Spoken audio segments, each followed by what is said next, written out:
छायावाद के सुप्रसिद्ध कवि सूर्यकांत त्रिपाठी निराला, उसके जीवन परिचय के बारे में इतना कुछ कहा जा सकता है, शायद शब्द कम पड़ जाएं। एक ऐसा कवि जिसे निराला उपनाम मिला, जो अपने जीवन भर निराले ही रहे। आज उसी सूर्यकांत त्रिपाठी निराला के जीवन परिचय की हम बात अभी करने वाले हैं और सूर्यकांत त्रिपाठी निराला के जीवन के रहस्यों का उद्घाटित इस प्रकार करेंगे कि आप सिर्फ यह देखते देखते ही आपको सब कुछ याद हो जाएगा। यद्यपि हम आधारित हैं एनसीईआरटी द्वारा निर्धारित पुस्तक क्षितिज भाग 2 पर आधारित है, उसी के आधार पर हम आज बात करेंगे अपनी YouTube channel smart Hindi world में। आइए चलते हैं जीवन परिचय की तरफ। हमारे सामने है सूर्यकांत त्रिपाठी निराला का जीवन परिचय। सूर्यकांत त्रिपाठी निराला का जन्म बंगाल के महिषादल में सन 1899 में हुआ। वे मूलतः गढ़ा कोला, जिला उन्नाव, उत्तर प्रदेश के निवासी थे। निराला की औपचारिक शिक्षा 9वीं तक महिषादल में ही हुई। उन्होंने स्वाध्याय से संस्कृत, बांग्ला और अंग्रेजी का ज्ञान अर्जित किया। वे संगीत और दर्शन शास्त्र के भी गहरे अध्येता थे। रामकृष्ण परमहंस और विवेकानंद की विचारधारा ने उन पर विशेष प्रभाव डाला। देखिए, आप ये देखें और समझें कि हम जितने भी जीवन परिचय को लेकर के बात करेंगे और कर रहे हैं, अलग अलग समय में हमें कई बातें इसकी करनी है।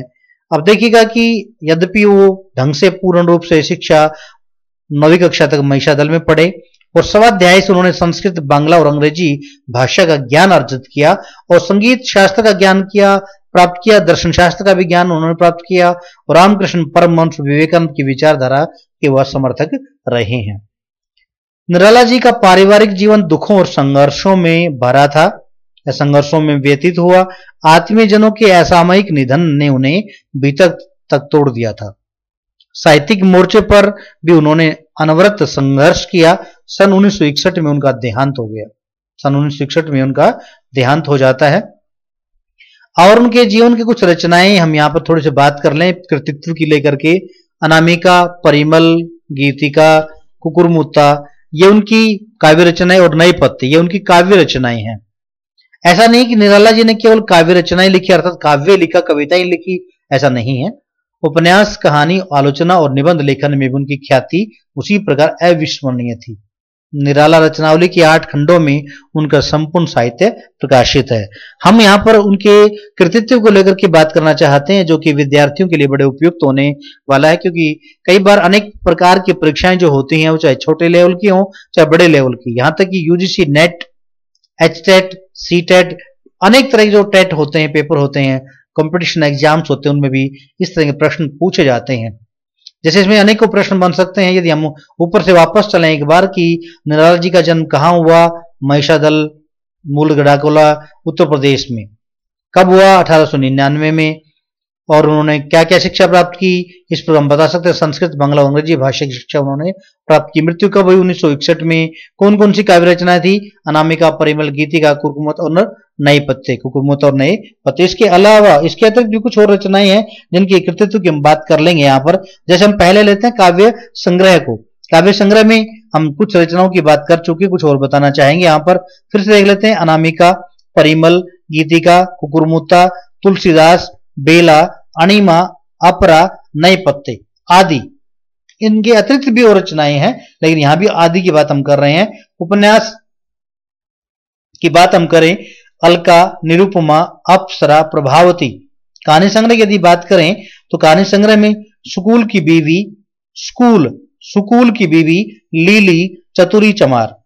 रेखाचित्र की यदि बात करें, रेखाचित्र भी उन्होंने लिखे हैं, जैसे कुल्ली भाट, बिल्लेसुर, बकरीहा आदि।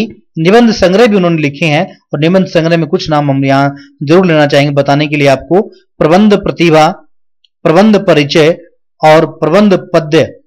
जीवनी साहित्य पर भी उन्होंने कलम चलाई, जैसे कि प्रहलाद, ध्रुव, भीष्म, महाराणा प्रताप, शकुंतला आदि।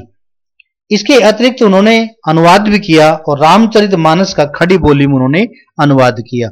इस प्रकार से बहुमुखी प्रतिभा के धनी थे सूर्यकांत त्रिपाठी निराला। सूर्यकांत त्रिपाठी निराला की जो निराला रचनावली है उसके 8 खंडों में प्रकाशित है। निराला रचनावली 8 खंडों में पूर्ण रूप से प्रकाशित है। जरूर पढ़नी चाहिए हम सबको, इस बारे में इसका विचार करना चाहिए, क्योंकि जितना हम गहराई में अध्ययन करना चाहेंगे उतने हम परीक्षाओं में और अधिक सफल होने का प्रयास करेंगे। आगे हम की बात करते हैं। निराला विस्तृत सरकारों के कवि हैं। दार्शनिकता, विद्रोह, क्रांति, प्रेम की तरलता और प्रकृति का विराट तथा उदात्त चित्र उनकी रचनाओं में उपस्थित है। उनके विद्रोही स्वभाव ने कविता के भाव जगत और शिल्प जगत के नए प्रतिमान स्थापित करने का प्रयास उन्होंने किया है। प्रयोगों को उन्होंने संभव किया। छायावादी रचनाकारों में उन्होंने सबसे पहले मुक्त छंद का प्रयोग किया। शोषित, उपेक्षित, पीड़ित और प्रताड़ित जन के प्रति उनकी कविता में जहां गहरी सहानुभूति का भाव मिलता है, वहीं शोषक वर्ग और सत्ता के प्रति प्रचंड प्रतिकार का भाव भी मिलता है। यानी एक तरफ वो अपने जीवन की विडंबनाओं से जूझ रहे थे, तो दूसरी तरफ अपने काव्य और कविता और लेखन में अपने विद्रोही प्रवृत्ति को व्यक्त कर रहे थे। एक तरफ वो शोषक वर्ग के प्रति परेशान थे, उनको भला बुरा कह रहे थे, तो दूसरी तरफ शोषित वर्ग का चित्रण करने वो पीछे नहीं थे। उनके रचनाओं में बहुमुखी प्रतिभा दिखाई पड़ती है। उनकी लेखनी वैविध्य से परिपूर्ण है। और उनकी कुछ बातें और करें हम यहाँ पर कि नारी प्रेम की बात भी कर सकते हैं, नारी के प्रति आदर भाव की बात भी उनके काव्य में नजर आती है। राष्ट्र प्रेम, प्रकृति चित्रण, सुख दुखों का चित्रण, पूंजीपति व्यवस्था के प्रति घोर विरोध, विद्रोह की भावना और जनजीवन, सामान्य जनजीवन, गरीब जनजीवन, निर्धन वर्ग के प्रति सहानुभूति दिखाने का उन्होंने प्रयास किया। और उनकी एक प्रसिद्ध कविता की चर्चा करें हम यहाँ पर कि राम की शक्ति पूजा एक प्रसिद्ध कविता है, जिसमें उन्होंने धर्म और अधर्म के बीच धर्म की विजय दिखाने का प्रयास किया। इसी प्रकार जागो फिर एक बार, बादल राग एक कविता उनकी, भिक्षुक, विधवा, तोड़ती पत्थर आदि उनकी कुछ कविताएं, चर्चित कविताएं हैं। और एक सुप्रसिद्ध कविता जिसका नाम न ले यहाँ पर तो शायद सूर्यकांत त्रिपाठी निराला के प्रति हम न्याय नहीं कर पाएंगे, उनके जीवन की बात कर रहे हैं और हम उसका न्याय नहीं कर पाएंगे। एक कविता है सरोज स्मृति। सरोज स्मृति उनके व्यक्तिगत दुखों का चित्रण करते हुए अपनी पुत्री सरोज की स्मृति में वो एक कविता लिखते हैं, जिस कविता का नाम रखते हैं सरोज स्मृति। और यह सरोज स्मृति कविता उनकी पुत्री के प्रति जो अभिव्यक्ति है और सच्ची श्रद्धांजलि है, जो हम उसे सरोज स्मृति नामक गीत भी कह सकते हैं। और यह गीत एक शोक गीत के नाम से भी जाना गया है।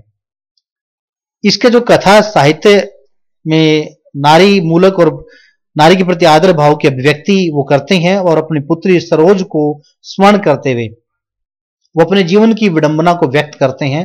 वो कहते हैं कि दुख ही जीवन की कथा रही, क्या कहूं जो अभी तक नहीं कही। अपने जीवन में अपने आप को पिता होते हुए भी अपने आप को निरर्थक मानते हैं। अपने पुत्री को धन्य कहते हैं कि तुमने मेरे जीवन में आकर मुझे पिता तो बनाया, परंतु मैं तेरे लिए कुछ भी नहीं कर सका। जिस प्रकार एक पिता अपना कर्तव्य निभाता अपने संतान के प्रति लालन पालन पोषण में, परंतु मैं अर्थात निराला जी उस प्रकार से किसी भी रूप में सफल नहीं हो सके, क्योंकि उसका लालन पालन उसके ननिहाल में हुआ था। उसने, क्योंकि निराला जी ने अपने जीवन में बहुत अधिक अभाव झेले हैं, महसूस किए, देखे हैं, और उन अभावों के आधार पर अपने जिंदगी में वो किसी भी प्रकार से अपनी पुत्री को सुख देने का प्रयास नहीं कर सके। सरोज स्मृति को लेकर हम अलग से वीडियो में बात करेंगे। यहाँ पर हम संक्षिप्त जीवन परिचय, उनके व्यक्तित्व और कृतित्व की चर्चा कर रहे हैं, जो कि क्षितिज भाग 2 पर हम चल रहे हैं और जो कि NCERT द्वारा निर्धारित है।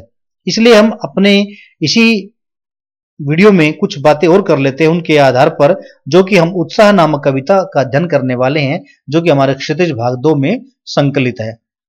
उत्साह एक आह्वान गीत है। उत्साह एक आह्वान गीत है जो बादल को संबोधित है।